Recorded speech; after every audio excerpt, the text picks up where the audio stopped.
Hey guys, SpinoDude here, and welcome back to another video. Today guys, we're going to be taking a look at the brand new Jurassic World Mattel Super Posable Indoraptor. So why don't we get this one out of its packaging.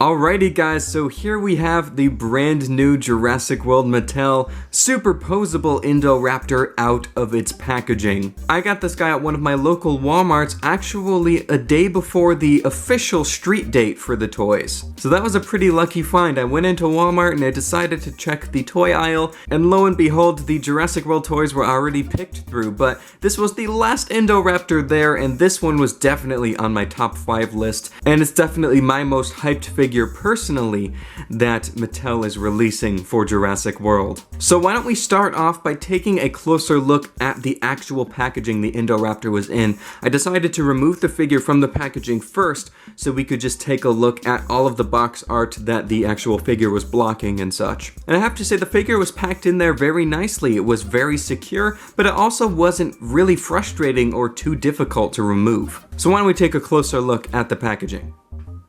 Alrighty, so starting off on the top left, we've got the crackled Jurassic World logo there for the new Fallen Kingdom movie coming out, and going down we have these lovely iron bars. Now, Mattel is going with this theme of dinosaurs being in shipping crates because they're moving them off of Isla Nublar. And if you've actually noticed, the color scheme on this box is different from the color scheme on the other packages for the other toys. This one has a blue color with a rainy background, as you can see, with a forest and what looks to be iron bars or a ladder of some kind, perhaps. And the regular packaging actually has an orange background with the volcano erupting, and this is because the Indoraptor is not on Isla Nublar where Mount Saibo is erupting. So we have that lovely artwork back there, and you can see all of the plastic, which I tried to keep in place as well as possible so you guys can see the full effect of all the protective padding for the figure and such. On the bottom left, you can see Owen Grady with blue roaring. I really like the way they cut out this cardboard here. And on the very bottom of the packaging, you can see it says Indoraptor. On the left side of the box, you can see it says Jurassic World with the logo there, and it has the iron bars with the same background as on the front of the packaging going down. On the bottom of the box, it says Assembly Required. Very simple, you saw that in the beginning of the video, just snapping the tail into place. It snapped very easily, you didn't require a lot of pushing, and it actually stays locked into place, which is great. And I know there's a concern of putting it on the wrong way, which was one of the concerns with Hasbro's toys, I believe. This one had a special sort of way where it could only interlock into the base of the tail in the correct manner, which I think is great. And there's just a bunch of legal stuff. You can see the Mattel logo on the bottom. And on this side of the packaging, there's just the Jurassic World logo with more of the iron bars. On the top, it just says Jurassic World. And on the back of the packaging, you can see it says Jurassic World and get the Jurassic World Facts app. Now, I'm planning on perhaps taking a closer look at that app in a future video if you guys want to see these creatures come to life on screen. But if you guys are unfamiliar with this app, you download it for free on iOS and Android. You can scan the code that's on the bottom of your dinosaur toy's foot, and the creature comes to life in the app, and you get some really cool facts about it. And then moving down, you can see it says Indoraptor Movie Authentic Posability with this really nice depiction of the Indoraptor action figure there, and there's another picture showing the different poses you can achieve with this toy. And on the bottom left, you can see it's advertising 2 of the story sets, the one with Owen Grady and Velociraptor Blue, and with Claire Dearing and the Gyrosphere. And that's about it for the packaging, but I do want to make a comment on the packaging that Mattel has done here, and I have to say that they've done a fantastic job. From a long distance in the store, I could immediately tell that these were the Jurassic World toys. They have unique packaging, great colors that stand out, and the theme colors really speak Jurassic World. And I really like that they went with a different background color other than the orange for the Indoraptor. Because once kids see the movie, they're going to want to have the big bad dinosaur that's in the film, just like the Indominus Rex. With the Indoraptor being the main antagonist dinosaur in Jurassic World Fallen Kingdom, I think it's it's great that they went with this different color to have this toy stand out in comparison to the other Jurassic World toys. And I know certainly this was the first one my eyes were drawn towards because I knew immediately what it was with the blue background color. But that's enough commenting on the packaging. Why don't we move on to what you guys are actually here to see, and that is the Indoraptor itself.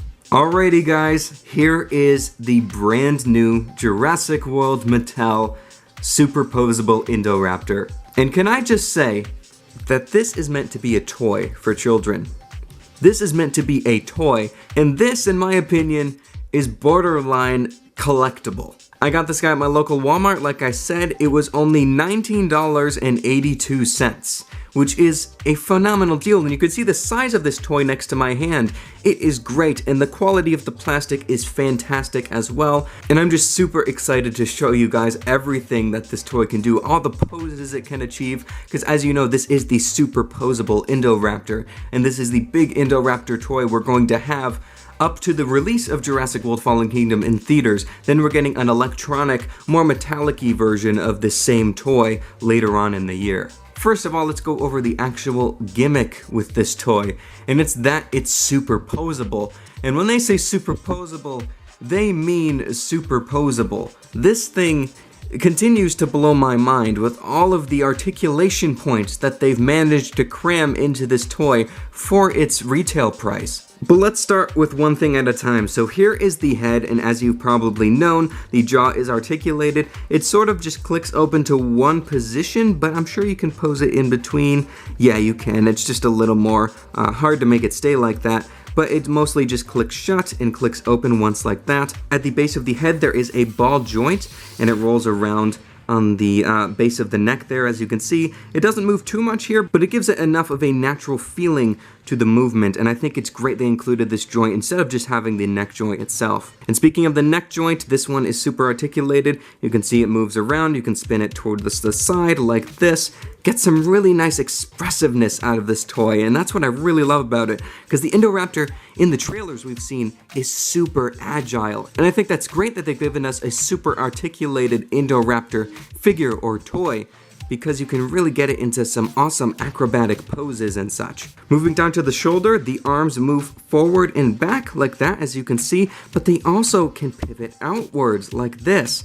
This is great. I love that. You can get some really nice expressiveness with that as well. You can also find some really funny poses, which I'll show you a couple that I've managed to come up with in a little bit in the video. On the elbow, you can see it has a hinge, but there's also a peg up in the top of the arm, so you can spin it at the elbow like this and really get some more awkward or more naturalistic poses depending on how you do it, but it's super awesome they've given us that option as well. And of course the hands have fantastic articulation as well, very similar to the elbow. They just move back and forwards like this, and they twist at the wrist like you can see there. But fantastic. In just one of the arms alone, there is so much expressiveness you can do. It's brilliant, it really is. And all the movements with the arms and legs are mirrored side to side. They're exactly the same, so I'm just going to go over, for example, one arm and one leg, because it's exactly the same on the other side of the Indoraptor. For the legs, there's actually an articulation point that really surprised me. So first of all, you can move the legs forward and back as expected, like so, but you can pivot them outwards. Look at that! You can move them outwards, and it's just a little bit right at the hips there, but that does so much for balancing and for expressiveness when you're posing the figure. That is going to be awesome to find some really cool poses with. At the knees, you can move the shins forward and back like that, and there's also a peg up in the actual thigh of the animal here, so it can spin around completely like so. And at the ankle and the foot, there's another point of articulation. You can move it forward and backwards like this. And of course, it can twist at the bottom like that. The base of the tail is on a ball joint, so it can spin around. You can move it to the side pretty far and up and down as well. And then the actual tip of the tail, this was the part you had to attach where it said assembly required on the bottom of the Indoraptor's packaging. And this is on a ball joint as well, so you can get some pretty nice expressiveness with this. It has a nice range to it. It's not incredible, but it does have a really nice range to it. You can get some nice poses, and the tail also helps for balancing in some cases as well, where the tip will touch whatever surface the Indoraptor is standing on. Alright, so now that we've seen all the articulation points in this Indoraptor figure, why don't we see what poses we can actually achieve with it? This one I came up with earlier is one of my personal favorites so far. Once I actually get a new shelf for some of the Jurassic World merchandise, I'm probably going to display him like this because I really like this sort of relaxed and proud sort of pose. Here's another one. Yes, you can get it into the crawling position pretty much that it was in the latest Fallen Kingdom teaser trailer, and with pretty much having its feet flat on the ground, which is fantastic. Here's another one that I actually quite like, cautious and looking over the shoulder. And here's a good one, if you want your Indoraptor to be shocked or scared for whatever reason, there you go. And another one of my personal favorite poses, here we have a daydreaming Indoraptor. And I know this is just a goofy pose as was the previous one I just showed, but it just shows you the range of motion and expressiveness you can get out of this toy. It's fantastic. Alrighty guys, well now that we've tackled the actual play features of this toy, why don't we take a closer look at the sculpt itself and the detailing and everything. So we have some really nice scaling detail all throughout the body, which I think is beautifully done. We have these larger scoots or scales going down the top of the animal here, and then on the back of the head and on the top of the animal's torso, you can see that we have these nice quills. These are actually done in a rubber to prevent children from poking themselves on them. So I think that's great. And they also have just a very nice feeling to them in general. The front arms have very tiny scales carved out, and then on the bottom of the arms you can see some quills on the forelimbs there. The hands are actually done in rubber, just like the quills on the back of the body and the back of the head. The musculature in the legs is done very nicely, and probably one of my favorite parts of this entire figure are the feet. Just look at those beautifully detailed feet. Large sickle claw and everything. It just looks great. The sculpt work is gorgeous on this toy. The tail is very nicely done with consistent scaling detail throughout. And of course the head. We cannot forget the head, and I do really like the design of the Indoraptor overall. I think I prefer the Indoraptor over the Indominus Rex. But as you can see, the eye there is done in a blood red color with some red markings behind the eye.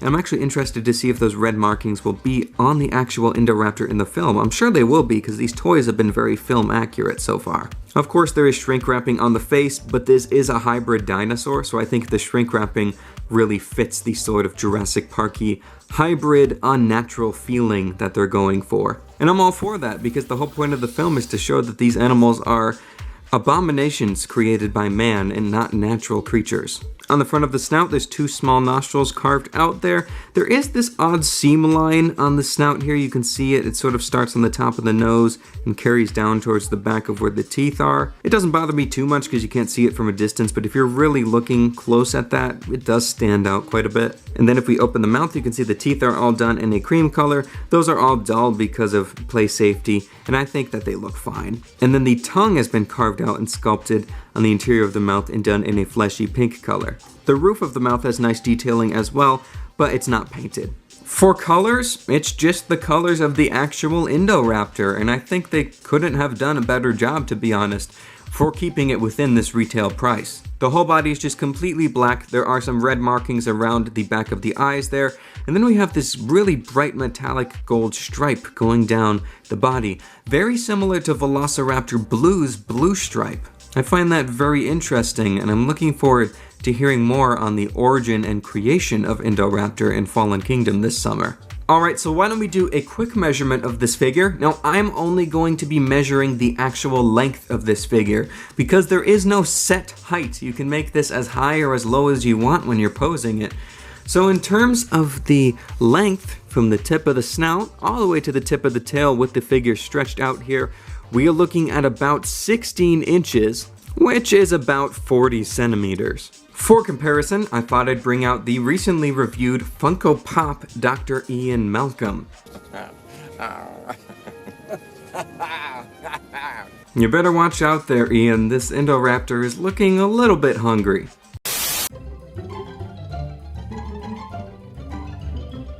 It gets 10 Goldblums out of a possible 10 Goldblums. That's my highest rating. Well, there we go, guys. That was today's look at the brand new Jurassic World Mattel Super Posable Indoraptor. I think this is one, if not the best toy that Mattel has designed so far for their line. This is personally my favorite that I've seen from them so far. It is so well done, there's so much playability, and this is everything I would have wanted from a Jurassic Park toy growing up, with all of the articulation points and posability. If you guys want to get one of these for yourself, they are in stores and for sale online as of today when I'm recording this video, April 16th. So anyway guys, I hope you have enjoyed this video. If you did, leave a like down below and subscribe to the channel. Also leave a comment telling me what you think of this brand new Indoraptor toy. So thank you so much guys for watching, and as always I will see you in my next video. Take care and bye bye.